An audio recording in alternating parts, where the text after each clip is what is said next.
Hello friend, welcome to my YouTube channel. मैं rzktutorial आपलोके চাইছে rzktutorial ইউটিউব চ্যানেল। হয় ফ্রেন্ড, আজি আৰু এটা গুৰুত্বপূৰ্ণ নিৰ্দেশনা ঘোষণা কৰা হৈছে। জনতা কাৰফিউ অহাকালিলৈ বৃদ্ধি কৰিলে। হয় ফ্ৰেন্ড, এইমাত্ৰ ঘোষণা কৰা হৈছে যে জনতা কাৰফিউ অহাকালিলৈ বৃদ্ধি কৰা হৈছে আৰু অহাকালি কিমানটা বজালৈকে জনতা কাৰফিউ বাহাল থাকিব সবিশেষ এই ভিডিঅ'টোত আমি আলোচনা কৰিম আৰু কোনে বৃদ্ধি কৰিলে আৰু কোনে আহ্বান জনালে যে জনতা কাৰফিউ বৃদ্ধি কৰি দিব লাগে, সকলোখিনি কথা এই ভিডিঅ'টোত আমি আলোচনা কৰিম। তো আপোনালোকে এই ভিডিঅ'টো এক ফালৰ পৰা হেকলৈকে চাই থাকিব। তো ফ্ৰেন্ড, আহক আজিৰ ভিডিঅ'টো আৰম্ভ কৰো আৰু আৰম্ভ কৰাৰ আগতে আৰু এটা ৰিকুৱেষ্ট, এতিয়ালৈকে যদি আমাৰ চেনেলটো সাবস্ক্ৰাইব কৰা নাই প্লিজ সাবস্ক্ৰাইব কৰিব এনেকুৱা ধৰণৰ নতুন নতুন আপডেট সকলোতকৈ আগত পাবৰ কাৰণে। তো ফ্ৰেন্ড, আহক আজিৰ ভিডিঅ'টো আৰম্ভ কৰো। অসম আৰক্ষী বিষয়া জিপি সিঙে এক টুইট কৰিছে, let's pledge to stay indoors till 8 AM টুমৰো।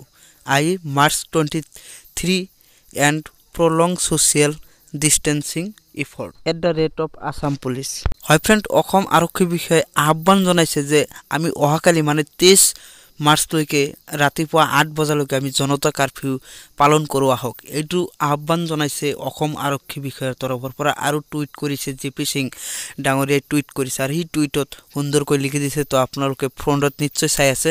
তো ফ্ৰেন্ড, আপোনালোকে নিশ্চয় ৰাতিপুৱা 8 বজালৈকে জনতা কাৰফিউ বাহাল ৰাখিব আৰু নিজেও পালন কৰিব, লগতে আমিও পালন কৰি আছো। তো আপোনালোকেও পালন কৰিব ঘৰতে থাকি। তো ফ্ৰেন্ড, আজিৰ ভিডিঅ' মানে যদি ভাল লাগিছে লাইক কৰিব আৰু শ্বেয়াৰ কৰিব, যাতে আপোনাৰ এটা শ্বেয়াৰে আপোনাৰ আন দুজন বন্ধুৰ সহায় হ'ব পাৰে। তো ফ্ৰেন্ড, আজিলৈ ইমানেই।